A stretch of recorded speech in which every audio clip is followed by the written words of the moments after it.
¿Cómo están, amigos míos? Soy Juan Ignacio Gutiérrez. Esto es una nueva edición, por supuesto, de Amigos Míos, un programa donde ya conversamos de varias cosas, conversación de televisión con distintos personajes. Ya hemos tenido entrevistados a gente como Eduardo Rabani, Ricardo Meruane, también tremendo humorista. Bueno, y hoy día, como no es menor el tema, ya estaba muy presente en todo aspecto. Nuestro invitado va ya con algunas apariciones televisivas potentes en Televisión Nacional, el canal de todos los chilenos. Y hablando sobre temas que para algunos es realidad, para otros ficción, para algunos son más escépticos y para otros son algo de lo que no se puede escapar ni de lo que no se puede evadir. Mi invitado hoy día es, por supuesto, Carlos Augusto, ya un hombre que tiene estudios en la actividad paranormal, por supuesto, psicofonía, entre otras cosas más. ¿Cómo estás, Carlos? Muy bien, Juan, muchas gracias por la invitación. Estoy ansioso por esta entrevista, a ver qué es lo que pueda pasar. Muchas gracias, Carlos, por asistir. Mira, para partir, te he visto en Facebook, bueno, tienes 136.000 seguidores en Facebook, estuve viendo. En Instagram hay un poco menos, pero el Facebook es el fuerte donde compartes, muchos seguidores tuyos están atentos a tus noticias. ¿Cómo ha sido tu experiencia en televisión nueva, en No Culpes a la Noche, en TVN, también obviamente con un formato ya más de entretención, donde tal vez se puede interpretar que se humoriza o tal vez no se le toma la seriedad con los especialistas que se requieren? Bueno, con TVN ha sido una experiencia muy agradable. Contrario a lo que se puede creer, se le da una muy buena seriedad. He estado en varios canales de televisión anteriormente y TVN, no lo digo porque esté actualmente ha dado un trato bastante importante, bastante serio. He participado con Hugo Cepeda, un hombre que admiro bastante. Estuve con sacerdotes exorcistas, 2 de los 8 exorcistas facultados por el obispado de Chile. No son muchos. Con Mediums, Álvaro Santi, le hemos estado tratando temas bastante interesantes en lo paranormal. Mira, ¿cuál ha sido la experiencia con Hugo Cepeda específicamente? Yo ahí tengo mis contradicciones con Hugo Cepeda, pero ¿cómo tú, que has tenido la oportunidad de conocerlo también, cómo ha sido el conocimiento y el feedback mutuo entre ustedes? Bueno, de partida Hugo Cepeda es tal cual como se ve en televisión. Simpático, muy culto, habla prácticamente de todos los temas que puedan salir sobre la mesa. Si bien podríamos decir que su visión de lo paranormal es netamente teosófica, lo cual se puede contradecir muchas veces con lo más esotérico, con lo más ocultista, logra ver como una química importante en cuanto a los temas que se van tratando. Perfecto.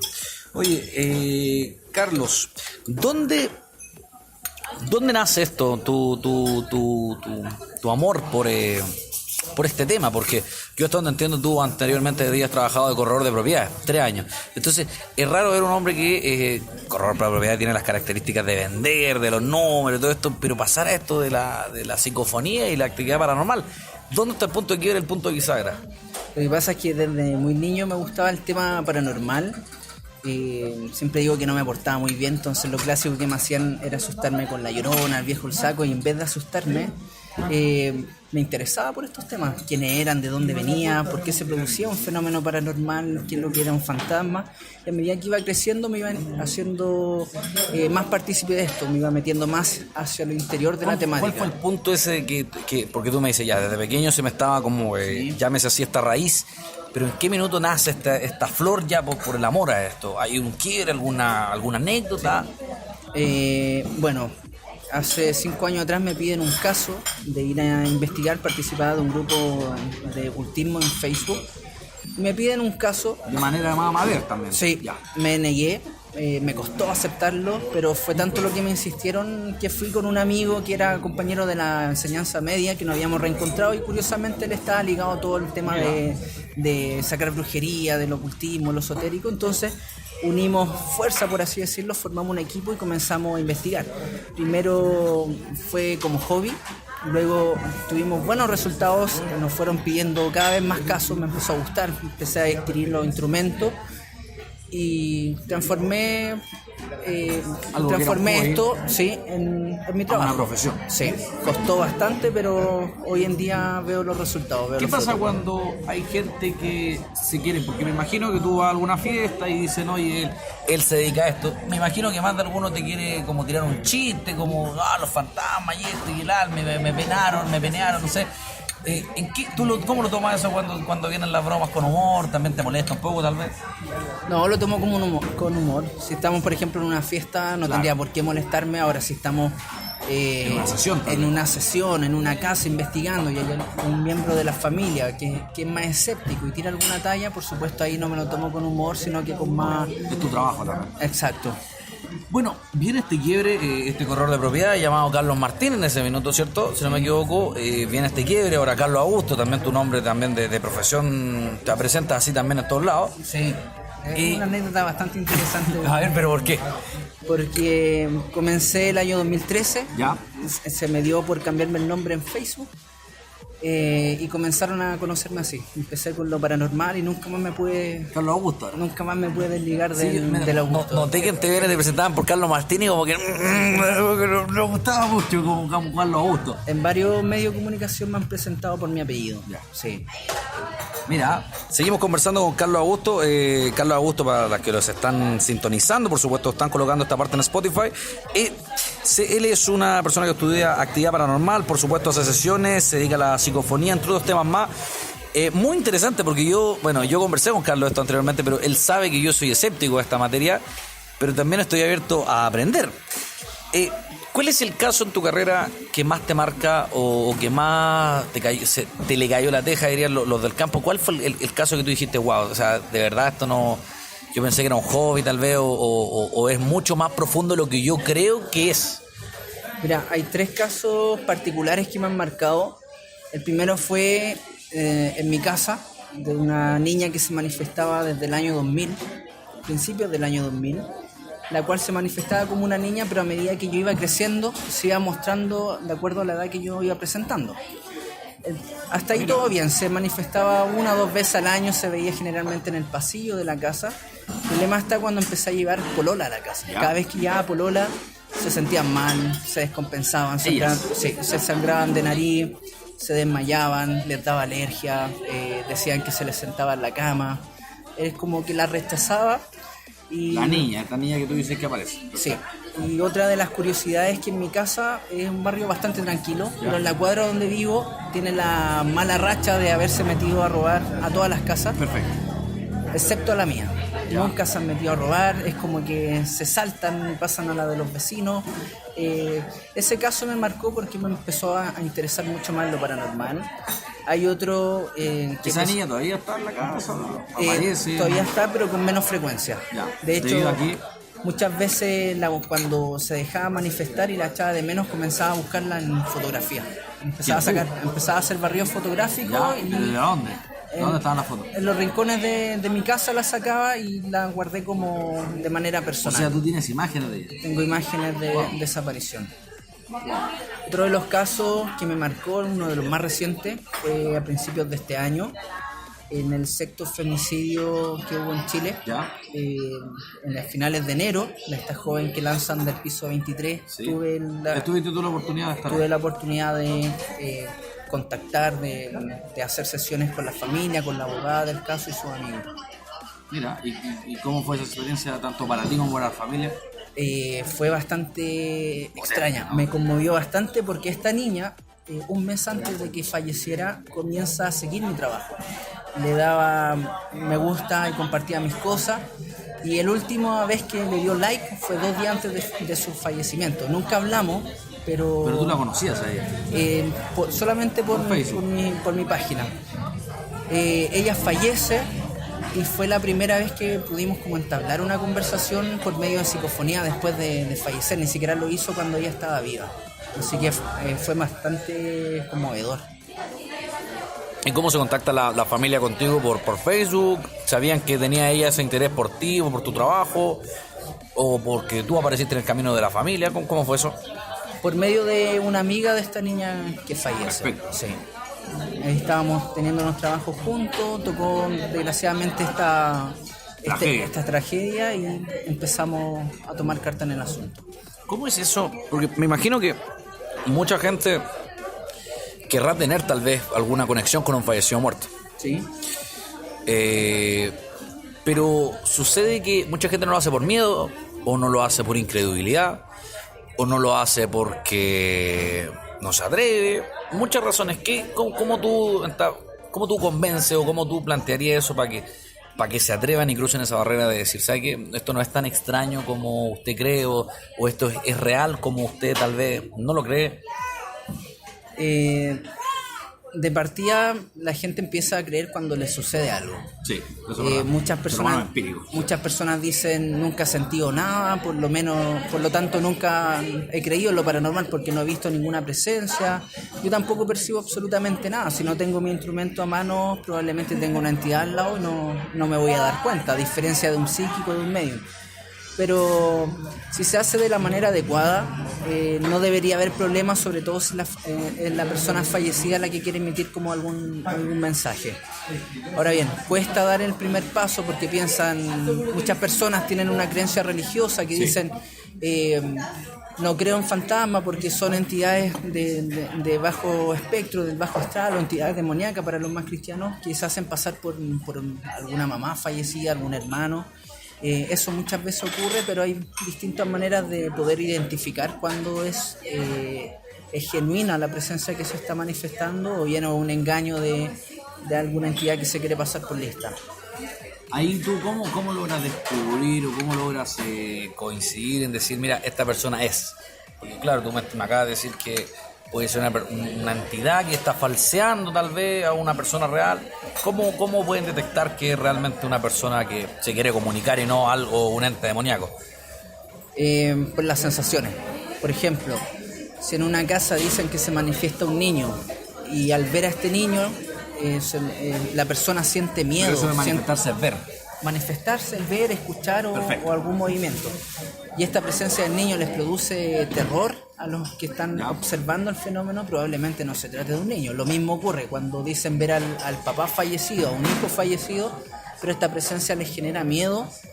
Probablemente no se trate de la persona que se está mostrando, sino de alguna entidad que se está camuflando, por así decirlo.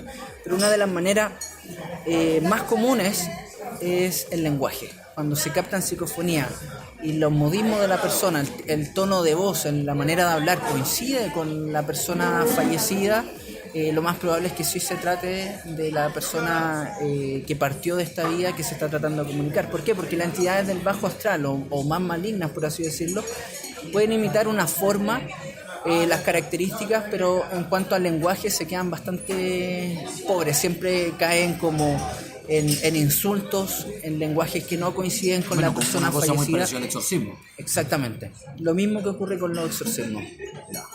Esa es como una de las maneras más comunes de... Tu trabajo, Carlos, a diferencia del de muchos, es un trabajo, yo considero, opinión personal, más práctico, porque es algo que de una u otra manera se puede materializar. Es algo que se puede escuchar, o sea, de lleno. A diferencia de otro, por ejemplo, yo que he visto que le entra espíritu y escriben o hacen dibujos, no sé cómo se llama eso, pero tu trabajo es mucho más práctico, materializa algo que de una u otra manera, y como tú dices, cuando lleva al instrumento en lenguaje coloquial, la persona que lo escucha, que es, no sé, el familiar del fallecido, considera que es... Ahí se nota que hay un trabajo potente, o sea, la psicofonía no a diferencia de, no sé, hay otro personaje, Carlos Mecchi, si no me equivoco, no me acuerdo el apellido. ¿Será? Puede ser un caballero de lentes con barba, con una trenza larga, que salió alguna vez en algún programa de televisión. Él escribe y dibuja cosas, y yo sé por familiares de él, mira lo que te estoy diciendo, yo sé por familiares de él que eso es una farsa total. Porque yo fui amigo de un sobrino de él, y que él cuando chico se acuerda que el viejo contaba que era mentira todo, pero bueno, él vive de él. Pero en el caso de la psicofonía es de lleno algo que materializa un ruido. Eso es. Y esto se hace con instrumentos especiales, no cualquiera, o sí cualquiera puede grabar. No necesariamente, puede ser a través de un audio de WhatsApp, ¿Ya? una llamada, por citófono también, por teléfono, a veces se van grabaciones de video, se van colando audio, incluso las personas que se secan el pelo, están usando el secador, a veces sienten como alguna voz. O sea, que de llama. lleno lo que puede materializar esto es un ruido. Ese ruido le da como una base para que ellos formen su voz. Hay que destacar de que generalmente no tienen cuerpo físico, Sí, por lo bueno. tanto no tienen cuerda vocal, entonces necesitan como de un colchón, una base para que puedan formar sus propias palabras. Pero hay instrumentos especializados para hacer psicofonías que son las Spirit Box, las Portal, instrumentos que van arrojando distintos tipos de ruido blanco, barrido de frecuencias radiales o sistemas con voces con eco, entonces ahí eso le va dando como más facilidad a la presencia. Bueno, seguimos con la conversación con Carlos Augusto, por supuesto. Carlos, la arquitectura. Y te pregunto la arquitectura de lleno porque son edificios. Y las construcciones guardan esto de la materia de la actividad paranormal y de la psicofonía. ¿Cuándo la arquitectura, qué tanta importancia tiene la arquitectura como tal? ¿O tiene más importancia el tiempo de esa arquitectura? Ambas cosas. Por ejemplo, el arquitecto Luciano Kulczewski ¿Ya? tiene 2 cuadras completas de construcción Sí. del principio del siglo pasado en la calle Inglaterra, en Independencia, Así es. en donde en cada edificación iba dejando como simbología ocultista, esotérica, pagana, en donde formaba triángulos y tiene bastante triángulos sobre la puerta de entrada. Tiene bastantes seguidores dentro del ocultismo y generalmente en esa cuadra siempre van dejando como mensajes subliminales en forma de graffiti sus seguidores, que es un triángulo, ¿Ya? un ojo y un 9K, que el 9 sería como los 9 círculos del infierno de Dante y la K de Kulczewski. La mayoría de las construcciones que él tiene, que fue dejando, le han ido dejando estos grafitis como manera subliminal. ¿Quién? ¿Él mismo? No, sus seguidores en la actualidad. Por ejemplo, tenemos el caso del Solar también, que construyó la casona de República 550, que Ya. fue centro de presos políticos y tortura en la época Hoy de la día dictadura. Museo de la Memoria de Salvador Allende, si no me equivoco, ¿no? No, está como dependencia, me parece, de la municipalidad. Está en calle República. ¿Ya? Bueno, esa estructura él la construye para irse a vivir con su familia y fue dejando simbología esotérica, por ejemplo la hoja de parra con el racimo de uva, que es un símbolo espiritista. Este hombre en las protecciones como el hombre alto que se le conoce con sombrero de copa. Por ejemplo, la habitación que él construye para su hijo más pequeño, instala una chimenea y en la esquina de esta chimenea pone 2 cabezas de mujeres vampiras, como conocidas como las leñas en la cultura griega. Y así fue dejando sus mensajes esotéricos que le van dando una connotación de carga energética, que muchas veces son para abrir portales y van perdurando en el tiempo. Del Solar también construye el portal Fernández Concha, que es un edificio que está bastante cargado, es uno de los ¿Por qué? Si yo siempre voy a comer completito, vaya, ¿cómo va a estar tan cargado? famosos completos del Fernández Concha. Claro. Lo que pasa es que, bueno, ese edificio se construye en 1871. Ya, o sea, ya tiene más de 100 años. Más de 100 años, un edificio colonial, estamos hablando cuando estaba la Chimba, unas cuadras más Sí, allá cruzando el... Eran los prostíbulos de esa época, la chispa y el hueveo. Era el sector de más escasos recursos en nuestro país, mientras que el portal Fernández Concha, plena plaza de Armas, kilómetro cero, vivían las personas más pudientes de nuestro país.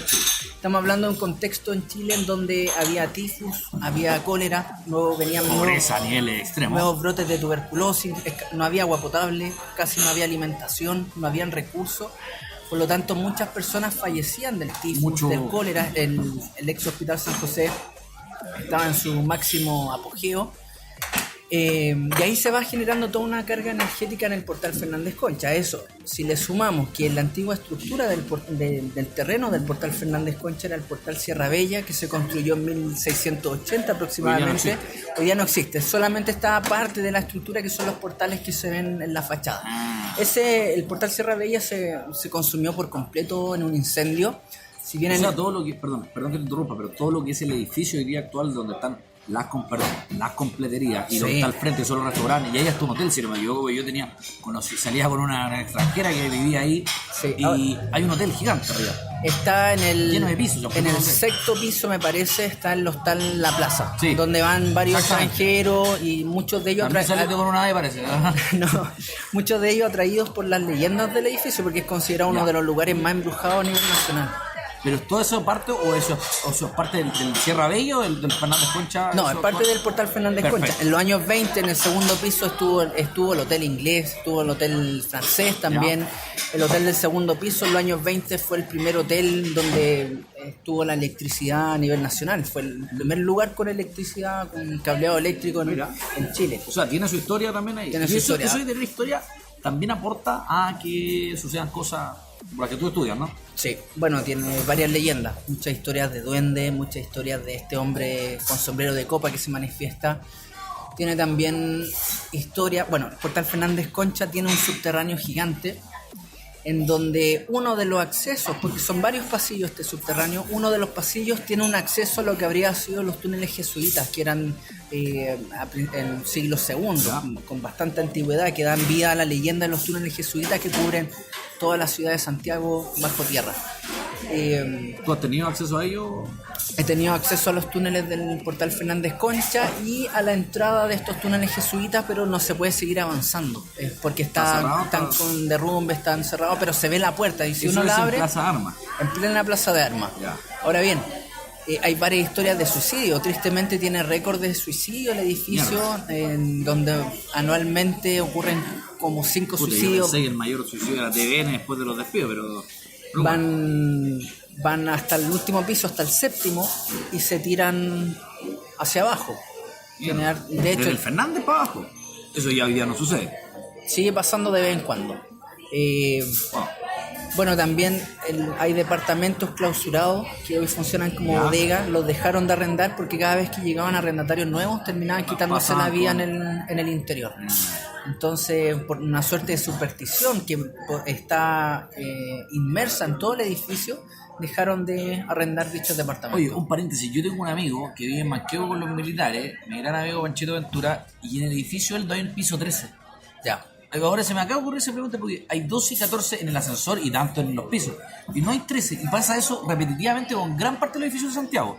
Muchos edificios, no solo en Santiago, porque el número 13 para muchas personas supersticiosas está visto como de mala suerte. ¿Ya? ¿Eso hace cuánto tiempo, Rox? ¿Un milenario? Bueno, el tema de las supersticiones datan desde el siglo pasado.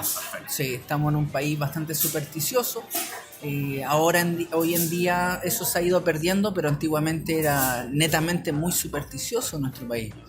Entonces muchos edificios no existe el piso 13 o los ascensores no se detienen en dicho piso, o bien si existen lo usan como bodega, como para almacenar. Por lo mismo tema de posible suicidio. Sí, por mala suerte o porque muchas personas optan por no arrendar dichos departamentos. Entonces hay varios. De hecho, este amigo yo tengo bien el 14, porque técnicamente el piso número 13, porque el 12 y después el 14 al tiro. No se lo salta, sí. Qué loco eso. Sí. ¿Qué edificio más histórico? Bueno, el Portal Fernández Concha, me decías tú. ¿Qué otra cosa más tiene una carga potente en Santiago? Túneles, la gente habla de muchos túneles que hay actualmente en Santiago, en Matucana. Yo en el colegio que estudiaba, que era la ex central de leche de Santiago, que está ahí en San Alfonso con Manuel de Amat, el Víctor Becerril Salinas, también habían túneles que daban conexión con la estación central. Los túneles que se ocupaban obviamente para la dictadura militar del Tatita, donde mataban a la gente y donde yo tuve acceso a esos túneles antes de los que los taparan, porque ya están todos tapados. Túneles de la estación central, y de hecho tenía un subterráneo muy profundo, todo mojado ese lugar. Túneles del Instituto Nacional, los túneles del Cerro Santa Lucía. Hoy día hay algunas estaciones de metro que están abandonadas, que también dicen que no sé si tienen cosas espiritistas, pero también te pregunto. Claro, una que está ahí en Plaza Yungay, el roto chileno. También una estación construida que nunca se utilizó, tiene un acceso. ¿Cómo es eso de todos estos lugares recónditos y ocultos? ¿Cuál es la carga y cuál has visitado tú también, Carlos Augusto? Mira, durante 2-3 años me tocó hacer una ruta nocturno, a una cuadra de la Plaza de Armas, en el antiguo edificio de empleados públicos y periodistas. Dicho edificio tiene subterráneos y túneles, los cuales eran ocupados en la época de la dictadura. mucho se habla de las famosas fiestas de Nadina, donde llevan ¿Eso en qué sector, perdón? a una cuadra de la Plaza de Armas, Ya. en calle San Antonio. Mucho se habla de que la DINA hacía fiestas con mujeres que ellos trataban Bueno, Álvaro Corbalán se como le vincula mucho a prostituta, eso, claro. el general Contreras también era Sí. como el cabecilla de esta fiesta. Y bueno, en ese edificio hacían estas famosas fiestas cuando ellos querían tener mayor privacidad con estas mujeres que eran prostitutas de la época. Pedían los subterráneos, y en los subterráneos hacían torturas también.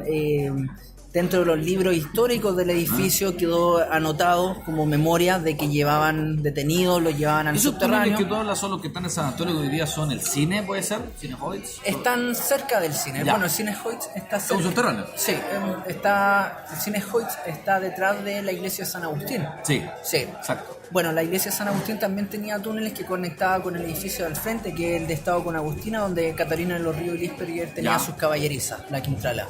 Mira, En 1604 nace ella.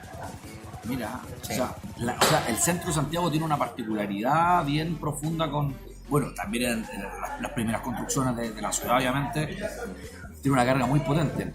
¿Cómo son estos túneles que recorren Santiago, aparte, obviamente, el de Plaza de Armas, Carlos? ¿Cuáles son los más potentes? ¿Cuáles se pueden visitar? ¿Cuáles a lo mejor pueden ir contigo? No sé, aprox, más o menos. Bueno, de los que se pueden visitar conmigo está el actual túnel Tinoco, que no tiene una connotación de antigüedad como los túneles jesuitas, pero es un túnel dentro de la ciudad. Lo otro ya no hay acceso al público, lamentablemente, pero hay varios videos que recuerdan las memorias de estos túneles. Bueno, tienen la particularidad de que los jesuitas, por ejemplo, construían los túneles en forma de laberinto, que ellos guardaban su riqueza en el interior, riquezas coloniales. ¿Y por qué los construían de esa manera? Porque si algún amigo de lo ajeno, algún ladrón intentaba o tenía Como los... José Danilo en mano larga. Sí, el Pepo. Intentaba meterse a robar, le iba a pensar más de 2 veces porque seguramente se perdía. tenía el conocimiento de que se iba a perder en el interior, de que no iba a encontrar la salida, de que iba a quedar atrapado, o bien si no sabía respirar se iba a quedar sin oxígeno en el interior y iba a fallecer en el interior. Tenemos otros que sirven como acueductos. Cuando hicieron el corredor de Transantiago en la Avenida Independencia, Ya, que sí. es la calle más antigua, conocida antiguamente como la Camino del Inca. ¿Ya? Encontraron también túneles, pero nadie les prestó importancia, no hicieron nada, no los restauraron, simplemente lo asfaltaron de nuevo por encima y quedaron en el olvido quizás por cuántos años más. Están los que servían como acueductos, como te dije recién, y están los túneles que construían las hermanas de la Caridad cuando vivían en claustro, cuando no podían salir al exterior para moverse clandestinamente, bajo de un lugar a otro lo hacían construyendo bajo tierra. Una pregunta, Carlos Augusto, que tiene que ver con contingencia también. ¿Cuál es la importancia, ya que tú tienes bastante conocimiento en la carga y todo esto, el rol de la mujer, precisamente en esa época? Sufría mucho, tal vez era muy sometida también, era una víctima constante de estos lugares explotada por el hombre, o sea, asesinada, no sé, porque el femicidio siempre ha sido un tema que ahora últimamente, después del primer gobierno de Bachelet, donde la mujer, claro, toma una posición de poder a nivel político, pero nos olvidamos de todas las mujeres que han sufrido para atrás. Pues entonces te pregunto, porque hoy día todos hablamos de la Quintrala, claro, es como la mala, pero ella una mala, pues, pero ¿cuántos huevones malos hicieron daño a las mujeres? Yo creo para atrás. Entonces te pregunto, el rol de la mujer en esa importancia, ¿sufría? ¿Era la más tal vez asesinada? ¿Era la más explotada? No sé, te lo pregunto. Bueno, esto inmediatamente nos remonta a la Catarina de los Ríos Lisperger, la Quintrala.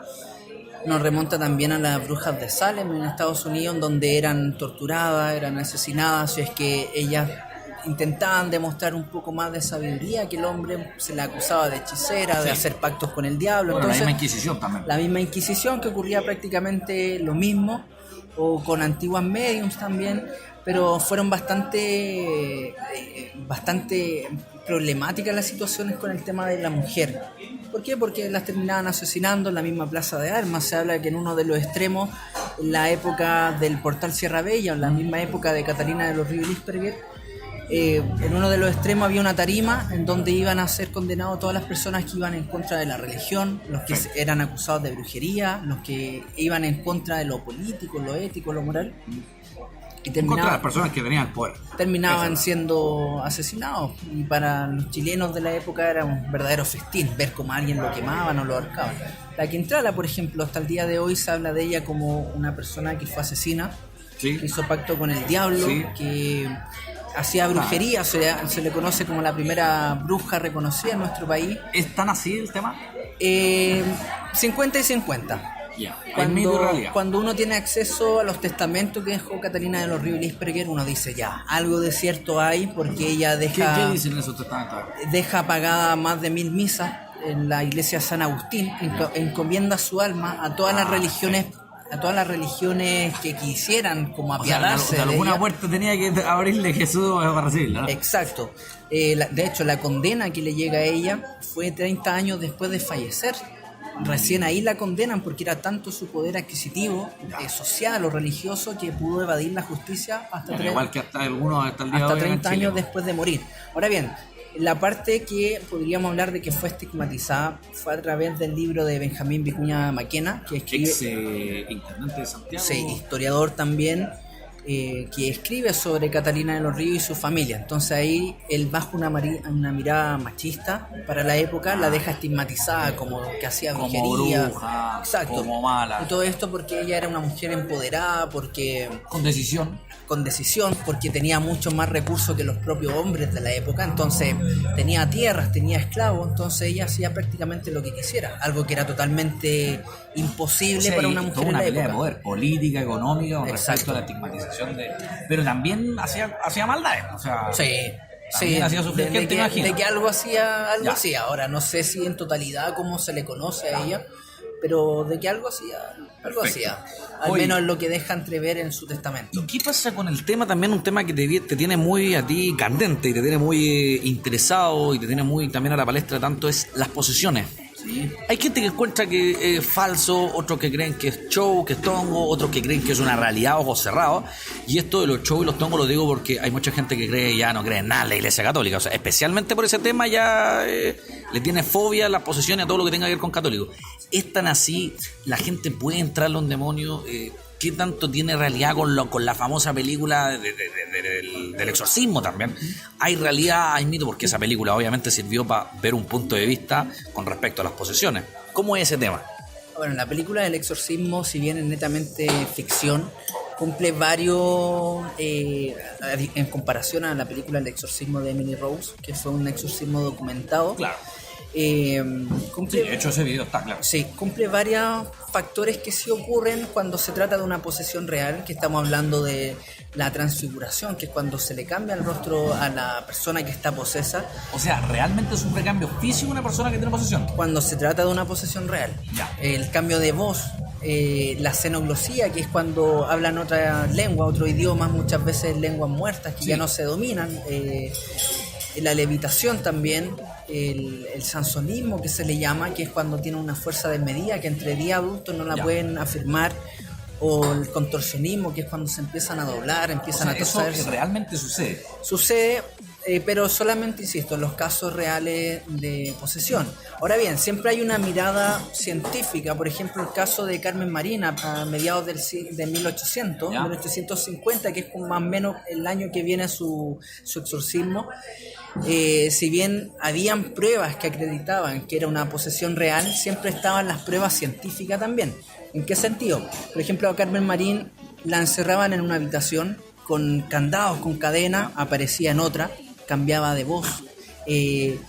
Dentro de los estudios médicos de la época le enterraban alfileres en su espina dorsal, en los nervios, le enterraban agujas. Ella no mostraba absolutamente ningún ápice de dolor. Cambiaba la voz, hablaba lengua, decía blasfemia, cosas que ella no tenía por qué saber. La amenazaron con quemarla viva una vez, y dentro de ella se escucha una voz ronca, una voz de hombre, diciendo que a ella podrán quemarla físicamente, pero a lo que está dentro no le iban a hacer prácticamente nada. Por lo tanto, en cierto modo lo invitó a que la quemaran. Ahora bien, a Eso ella, pasa, se generan dos voces en un cuerpo. también? muchas veces. Ya. Ahora bien, el caso de Carmen Marín, Chilena, ¿no? sí, chilena, la primera registro de posesión demoníaca en Chile. estuvo siendo tratada por médicos, uno de ellos un padre de la psiquiatría en Chile, Juan Brunner, que está sepultado en el cementerio. Bueno, un hombre bien destacado, que miles de hospitales y calles con el Sí, nombre. de hecho su sepultura está en el cementerio general. Curiosamente en los mismos pasajes donde hay varias historias en relación al demonio, a leyenda, posesiones. A ella la diagnosticaron con histeria convulsiva. Como que era una persona histérica que generaba convulsiones, por eso tenía ese grado de contorsionismo, podía moverse, saltar sobre la cama, pero siempre estuvo en discusión si se trató de algo real o no. Ahora bien, hay muchas personas que dicen estar poseídas, que hicieron un exorcismo, pero es netamente algo psiquiátrico, o a veces para llamar la atención, o a veces por desconocimiento de las personas, pero cuando se trata de una posesión real, generalmente se dan los patrones del libro escrito en 1614 por la Iglesia Católica, el famoso ritual romano, en la cual dice que para que haya una posesión real tienen que haber todos los fenómenos que te mencioné anteriormente. Son algunos puntos claros. La levitación, la repulsión o el rechazo a imágenes religiosas, al agua bendita. Muchas veces se le hacen trampas, por ejemplo, se le rocía agua o se le ofrece agua o un vaso de té o de jugo sin decirle que está hecho con agua bendita. Entonces, si la persona llega y lo toma, probablemente sea un fraude. Si la persona sabe de alguna manera que se trata de agua bendita o que debajo de la cama pusieron algo religioso, va a generar automáticamente un rechazo, y ahí es una de las maneras de avalar un fenómeno. Ahora, la Iglesia Católica está bien en la palestra últimamente con sus temas de abuso, poder infantil, etcétera. Sí, pero los sacerdotes exorcistas de la Iglesia Católica son bastante escasos, porque prácticamente tienen que llevar justamente una vida intachable, casi como santificada, porque de lo contrario Pero están así como tú puedes decirme que eso es así. en la actualidad es así, Ya. porque de lo contrario no podrían oficiar el exorcismo, no daría resultado, o bien la persona que si está efectivamente poseída podría decirle: tú hiciste esto, esto otro y esto otro. Entonces, O sea, las tienen claritas también. las tienen claritas, sí. Entonces tiene que llevar prácticamente una vida casi santificada. Acá en Chile son solamente 8 exorcistas. Evidentemente, ni Caraema ni el cura Tito Rivera son exorcistas. Para nada. Perfecto. Tú has compartido con 2 de esos 8, me dijiste. Con 2 de esos 8, hace poco en TVN estuve. Sí. Claro, contrario a la imagen que uno tiene de los sacerdotes, ellos se notaban que eran distintos, que eran, no sé si confiar en su vida intachable, pero sí, algo mostraban, como su energía, su calidez. A ver, eso te quería preguntar porque me parece muy interesante. 2 temas antes de terminar. El alma y la energía. ¿Cómo es eso? O sea, yo me declaro ateo, pero obviamente respeto todo tipo de creencias, pero ¿el alma realmente existe ahí, Carlos Augusto? Mira, soy muy creyente de la doctrina espírita de Allan Kardec, la cual dice que antes de venir a esta vida nosotros somos espíritu, no tenemos un cuerpo físico. Al momento de estar en el vientre de nuestra madre, ese espíritu acompaña al feto en gestación, y al momento de nacer, ahí es cuando ahí es cuando el espíritu pasa a ser alma y se encarna en el cuerpo físico. Y esta alma nos acompaña en la vida terrenal. Al momento de fallecer, nuevamente pasamos al mundo espiritual, siendo espíritu, y así sucesivamente. Hay un genial caso que no me recuerdo el nombre, pero me recuerdo haberlo visto, de unas gemelas que mueren, perdón, no tan gemelas, son unas hermanas con bastante diferencia de edad que mueren, y después el matrimonio tiene un hijo que ahí nacen gemelas. Y esas niñas, no me recuerdo el nombre, te insisto, pero esas niñas recuerdan haber nombres de personas del barrio que las conocían, situaciones que vivieron y así un sinfín de cosas. O sea, ¿existe realmente el alma bajo esa teoría? ¿Y cómo se puede demostrar eso? ¿Cómo? ¿Es creer, es ver, es tocar? Bajo muchas religiones existe la reencarnación, existe bajo muchas creencias. Ahora, una manera de demostrarlo es difícil, netamente es fe, es creer, pero hay algunos métodos que bajo la hipnosis, la regresión, se podrían dar algunos datos o algunas coincidencias, como cuando reconocen a la persona que lo asesinó en otras vidas cuando son niños, o nacen con una marca de alguna cicatriz. Por ejemplo, hay un caso, y no recuerdo bien, de un niño que lo atropellan hace muchos siglos atrás, una carreta. Le pasa por encima del cuerpo y al momento de fallecer queda con las marcas de la rueda. Años después, nace un niño recordando todo y curiosamente recuerda su episodio, su lecho de muerte anterior y nace con las marcas de la rueda en su cuerpo, siendo una persona, un cuerpo físico totalmente distinto. Claro. Esos son como los datos que se podría decir. Podemos estar ante una persona que recuerda su vida anterior o no. Don Carlos Augusto, ¿dónde lo pueden contactar? Si quieren alguna sesión, si quieren un tour por alguna parte, ¿cómo eso? Explíqueme su trabajo para ir terminando y dónde lo pueden contactar. Bueno, de lunes a jueves realizo visita a casa, que ahí ocurren fenómenos paranormales, colegios, veo qué es lo que hay, hago un diagnóstico y si es que hay que hacer limpieza, hago la limpieza. Y los fines de semana hago sesiones paranormales que básicamente vienen siendo rutas nocturnas en una casa de Pedro Aguirre Cerda, de un brujo que tiene la costumbre hace 30 años atrás de transformar su casa en un verdadero museo ocultista. Y tours privados también. ¿Dónde lo pueden contactar? En mi fanpage, investigador paranormal Carlos Augusto, _Chile. Esa es mi única es mi única herramienta de trabajo. El Instagram o mi Facebook son netamente vida privada o de todo un poco, pero mi plataforma de trabajo es mi fanpage. Perfecto. Muchas gracias, don Carlos Augusto. Gracias a ti por la Oye, invitación. muy buena conversación junto a Carlos Augusto, y el último que tuvo una posesión fue Piñera porque le entró el espíritu de Alí Baba y los 40 ladrones. Nos vemos, muchas gracias, hasta una próxima edición.